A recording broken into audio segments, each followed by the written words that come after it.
వైఎస్ఆర్సీపీ నేతలపై కూటమి ప్రభుత్వం కక్ష సాధింపు చర్యలకు పాల్పడుతోంది. ఇప్పటికే అనేక మంది వైఎస్ఆర్సీపీ నేతలపై అక్రమ కేసులు బనాయిస్తున్న కూటమి ప్రభుత్వం తాజాగా మాజీ మంత్రి జోగి రమేష్ ను టార్గెట్ చేసింది. తాజాగా జోగి రమేష్ కుమారుడు రాజీవ్ ను అదుపులోకి తీసుకున్నారు. ఇబ్రహీంపట్నంలోని జోగి రమేష్ ఇంట్లో పోలీసులు సోదాలు చేశారు. అసలు ఎందుకు వచ్చారో కూడా సమాచారం ఇవ్వకుండా పోలీసులు తనిఖీ చేశారు. అనంతరం జోగి రమేష్ కొడుకును అరెస్టు చేశారు. ప్రభుత్వం కక్ష సాధింపు చర్యలకు పాల్పడుతోందన్నారు మాజీ మంత్రి జోగి రమేష్. అగ్రిగోల్డ్లో తమ కుటుంబం తప్పు చేసినట్టు నిరూపిస్తే విజయవాడ నడి రోడ్డుపై ఉరివేసుకుంటానన్నారు. తమ కుమారుడు విదేశాల్లో చదివాడని, ఉద్యోగం కూడా చేశాడని చెప్పుకొచ్చారు. కోపం ఉంటే తనపై కక్ష తీర్చుకోవాలని సూచించారు. తన కొడుకుని అన్యాయంగా అరెస్టు చేశారని, ఇది బలహీన వర్గాలపై దాడి అంటూ ఆగ్రహం వ్యక్తం చేశారు. తప్పుడు కేసులు బనాయించడం మంచిది కాదన్నారు. చంద్రబాబు వంకర బుద్ధి మార్చుకోవాలని హెచ్చరించారు. అమెరికాలో చదువుకొని వచ్చాడు, ఎంఏ చేశాడు, డిలాయిట్లో జాబ్ చేసి వచ్చాడు. అసలు అమాయకంగా ఎటువంటి తప్పు చేయనటువంటి మా కుటుంబాన్ని, నా మీద కక్ష ఉంటే ఉండొచ్చు చంద్రబాబు నాయుడు గారికి, నా మీద కక్ష ఉంటే ఉండొచ్చు లోకేష్కి. ఎగ్రిగోల్డ్ ఏంటి బాబు? ఎగ్రిగోల్డ్ ఆస్తులు ఆల్రెడీ అటాచ్మెంట్లో ఉన్న భూముల్ని ఎవరన్నా కొంటారా? అటాచ్మెంట్లో ఉన్న భూములు, అది కూడా 2300 గజాల భూమి. ఆ 2300 గజాల భూమిని ఈనాడు పేపర్లో పబ్లిష్ చేసిన తర్వాత మా బాబాయ్ గారు, నా కుమారుడు ఏ విధంగా అయితే మనం కొనుగోలు చేస్తామో అట్లానే కొనుగోలు చేసి రిజిస్ట్రేషన్ చేసుకున్న తర్వాత అది మళ్ళా వేరే వాళ్ళకి అమ్మటం జరిగింది. అంటే ఏ విధంగా అయితే మనం భూమి కొని అమ్ముతామో అట్లానే అది వాళ్ళు మా దగ్గర నుంచి కొనేటప్పుడు కూడా ఈనాడు పేపర్లోనే పబ్లిష్ చేయించుకొని, సర్వే చేయించుకొని, అధికారులు ఇచ్చిన రిపోర్ట్ ఆధారంగా సబ్ రిజిస్ట్రార్ గారు రిజిస్ట్రేషన్ చేసి వాళ్ళకి అప్పచెప్తే ఇంతకన్నా దుర్మార్గం ఎక్కడన్నా ఉంటుందా చంద్రబాబు నాయుడు గారు? దయచేసి నేను మిమ్మల్ని అడుగుతా ఉన్నా, నా మీద కక్ష ఉంటే నా మీద తీర్చుకోండి.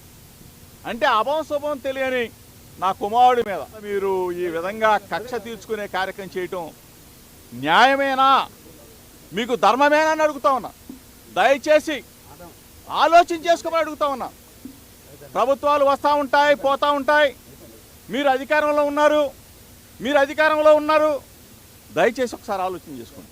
40 సంవత్సరాల చరిత్ర ఉన్న రాజకీయ అనుభవం ఉన్న చంద్రబాబు నాయుడు గారు ఒక మంచి చేస్తారేమో, ఒక మంచి ఉద్దేశంతో రాజకీయాలను తీసుకొస్తారేమో అని చెప్పేసి మేము ఆలోచన చేశాం. కానీ దయచేసి ఇటువంటి దుర్మార్గాలకి ఒడి కట్టవద్దు చంద్రబాబు నాయుడు గారు. ఇప్పుడు రాజకీయంగా మా మీద కక్ష తీసుకోవచ్చు, రెడ్ బుక్ రాజ్యాంగాన్ని మీరు తీసుకురావచ్చు, మీరు అమలు చేయనివచ్చు. మా మీద ఎందుకు సార్? మీరు 5 కోట్ల మందికి ఇచ్చిన, ప్రజలకు ఇచ్చిన వాగ్దానాలను ఆలోచించండి సార్. మీరు సూపర్ 6 మీద ఆలోచన చేయండి. ఆ సూపర్ 6 అమలు చేస్తే అందరూ కూడా ఆనందంగా ఉంటారు. అంతేగాని డైవర్షన్ పాలిటిక్స్ చేస్తూ అభం శుభం తెలియని పిల్లల మీద ఏంటి సార్ ఇది? రైట్, ఇదే అంశానికి సంబంధించి మరిన్ని డీటెయిల్స్ మా ప్రతినిధి సతీష్ అందిస్తారు. సతీష్, చెప్పండి, రాజీవ్ అరెస్టును ఏ విధంగా చూడాలి? అన్న, మాజీ మంత్రి జోగి రమేష్ కుటుంబం పైన ముమ్మాటికి ఇది కక్ష సాధింపుగానే జోగి రమేష్ ఆయన కుటుంబ సభ్యులు కూడా చెప్తా ఉన్నారు.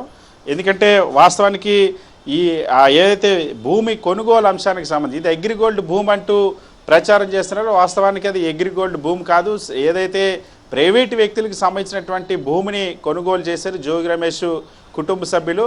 ఆ రిజిస్ట్రేషన్ ప్రక్రియలో అగ్రిగోల్డ్కి సంబంధించినటువంటి సర్వే నెంబర్లు తప్పుగా పడినప్పుడు ఆ సర్వే నెంబర్లను కూడా గతంలోనే పబ్లిక్ నోటీస్ ఇచ్చి ఆ చంద్రబాబుకు అనుకూలమైనటువంటి పత్రికల్లోనే బహిరంగ ప్రకటనలు ఇచ్చి రిజిస్ట్రేషన్ చేసుకున్నటువంటి ప్రక్రియ. ఇందులో అగ్రిగోల్డ్ సంబంధించి కానీ ప్రభుత్వం నుండి కానీ ఈ భూమి ఎక్కడా రాయించుకున్నటువంటి దాఖలాలు లేవు. జోగి రమేష్ సంబంధించినటువంటి కుటుంబ సభ్యులు అగ్రిగోల్డ్ భూములన్నీ కూడా ఆల్రెడీ సిఐడి అటాచ్మెంట్లో ఉన్నటువంటి పరిస్థితి, వాటి కోర్టు పరిధిలో ఉన్నటువంటి పరిధి. సో అటువంటి భూములపైన క్రయ విక్రయాలు జరిగేటువంటి అవకాశమే లేదు. సో కానీ దాన్ని చూపించి అగ్రిగోల్డ్ భూములు రాయించేసుకున్నారంటే ఒక ప్రచారం బయట చేస్తున్న పరిస్థితి. ఇందులో కూడా చాలా స్పష్టంగా జోగి రమేష్ ఆ కుమారుడు, అదేవిధంగా జోగి రమేష్ చిన్నాన్న ఇద్దరు కూడా ఈ భూములు కొనుగోలు చేసినప్పుడు దీనికి సంబంధించి చాలా స్పష్టంగా ఏవైతే ఆ భూములు సర్వే నెంబర్లో ఉన్నటువంటి రికార్డ్ ఎన్టీఆర్ జిల్లాలోని అంబాపురం గ్రామంలో సర్వే నెంబర్లో ఉన్నటువంటి ఆ వివిధ సర్వే నెంబర్లకు సంబంధించి 2300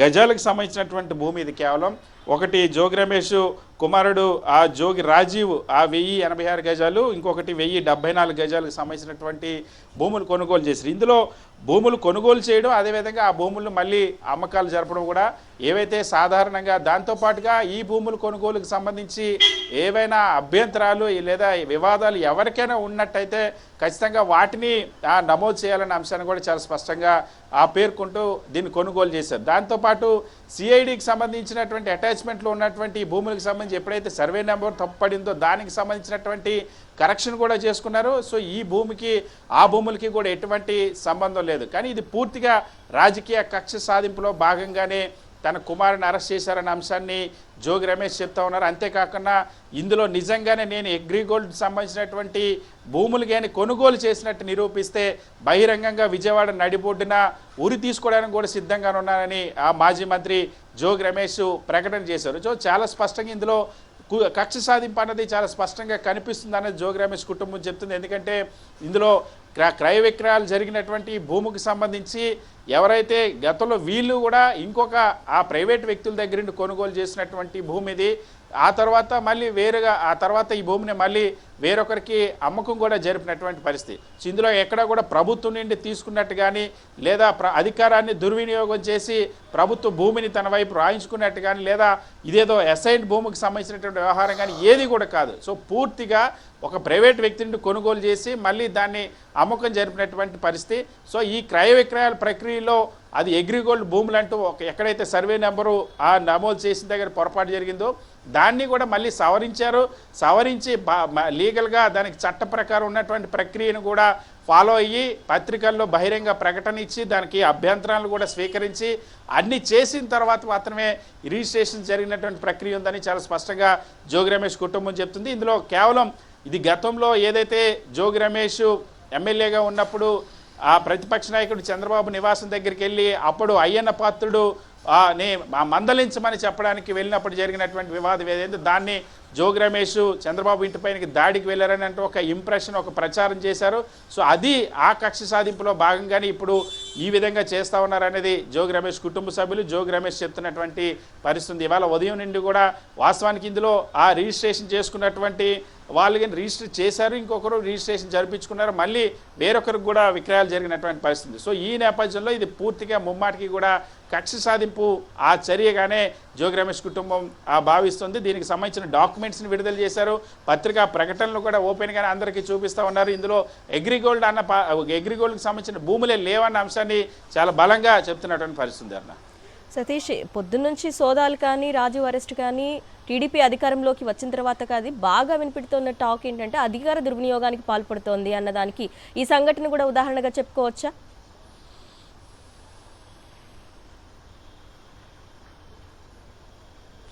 ఖచ్చితంగా ఉద్దేశపూర్వకంగా టార్గెట్ చేసి కొంతమంది నాయకుల పైన, ఎందుకంటే దాదాపుగా 2 నెలలు పూర్తవుతుంది చంద్రబాబు ముఖ్యమంత్రిగా బాధ్యతలు చేపట్టిన తర్వాత. చంద్రబాబు ముఖ్యమంత్రిగా బాధ్యతలు చేపట్టినప్పటి నుండి కూడా వరుసగా వైఎస్ఆర్ కాంగ్రెస్ పార్టీకి సంబంధించినటువంటి నాయకుల్ని టార్గెట్ చేసి సాక్షాత్తు ఆ మాజీ ముఖ్యమంత్రి వైఎస్ఆర్ కాంగ్రెస్ పార్టీ అధ్యక్షుడు వైఎస్ జగన్మోహన్ రెడ్డి పైన కూడా ఒక హత్యాయత్నం కేసు నమోదు చేసినటువంటి పరిస్థితి. రఘురామకృష్ణరాజు సంబంధించినటువంటి వివాదంలో అది ఎక్కడో పోలీస్ స్టేషన్లో జరిగిందని ఒక ఆరోపణ చేస్తూ ఆల్రెడీ సుప్రీంకోర్టు వరకు వెళ్ళి వాదనలు జరిగినటువంటి కేసులో మాజీ ముఖ్యమంత్రి వైఎస్ జగన్మోహన్ రెడ్డి పైన కేసు పెట్టారు. ఆ తర్వాత నుండి వరుసగా వైఎస్ఆర్ కాంగ్రెస్ పార్టీకి సంబంధించిన నాయకులు పెద్దిరెడ్డి రామచంద్రారెడ్డి దగ్గర నుండి ఇతర నాయకులందరిపైన కూడా ఇటువంటి ఒక తప్పుడు ఫిర్యాదు చేయించడం, ఒక తప్పుడు ప్రచారం చేయడం, ఈనాడు ఆంధ్రజ్యోతి తమ పత్రికల్లో రాసుకోవడం, ఆ పత్రికల్లో రాసిన ఆధారంగా కేసులు నమోదు చేస్తుండడం, సాక్షాత్తు ప్రభుత్వ కార్యాలయాలపైన కూడా పోలీసులు జులుం ప్రదర్శించినటువంటి దాఖలాలు బహుశా భారతదేశంలో ఎక్కడ ఉండవు.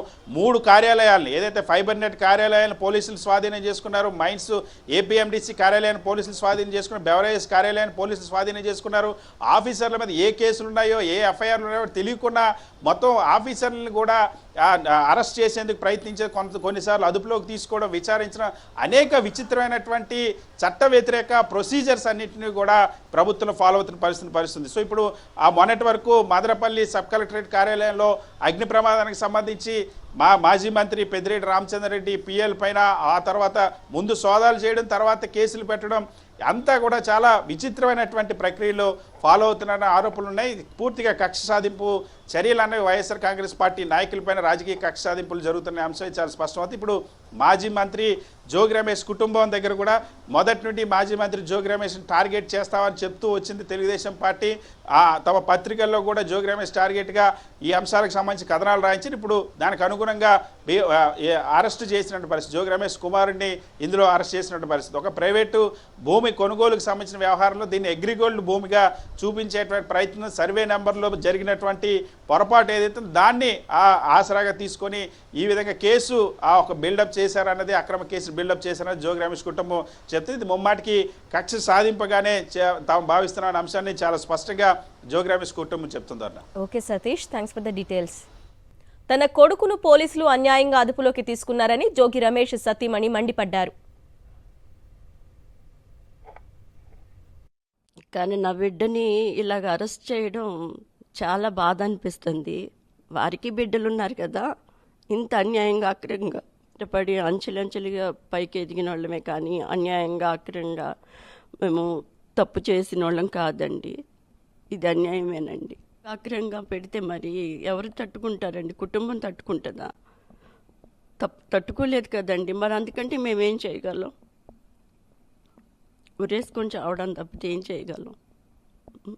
చంద్రబాబు గారు కూడా ఆలోచించాలి. తనకు బిడ్డలు ఉన్నారు కదా, ఇంత అన్యాయంగా నా బిడ్డని ఇలా వేధించవచ్చా? తన తండ్రి మీద కక్షతో అసలు ఇలా వేధించవచ్చా? ఆ రోజు చంద్రబాబు గారి ఇంటి దగ్గరికి వెళ్ళినా కూడా సీఎం గారిని, ఆయన ఎవరు, అయ్యన్న పాత్రుడు, ఇష్టం వచ్చినట్లు మాట్లాడారు. దానికోసం సమాధానం ఆయనతో క్షమాపణ చెప్పించమని వారి ఇంటి దగ్గరికి వెళ్ళారే కానీ ఆయన మీద దాడి చేయటానికి కాదండి. ఇదొక అక్రమంగా మా మీద కేసు పెట్టారు. ఆయన మీద దాడికి వెళ్ళారని. కానీ ఆయన వెళ్ళింది నిరసన తెలియజేయడానికి. ఒక సీఎం హోదాలో ఉన్న వ్యక్తిని అలా మాట్లాడితే ఎవరైనా తట్టుకుంటారండి? మనసాక్షి ఉన్న వాళ్ళు ఎవరు ఒప్పుకోరు కదండి. అంత హోదాలో ఉన్న ఆయన్ని ఒక అతను ప్రతిపక్షంలో ఉండి అలా మాట్లాడితే తట్టుకుంటారండి? మనసున్న ఏ వ్యక్తి ఊరుకోరండి. అందుకే ఆయన ఇంటికి వెళ్ళారు ఆనాడు నిరసన తెలియజేయడానికి. అదే ఉందండి వీళ్ళకి మనసులో.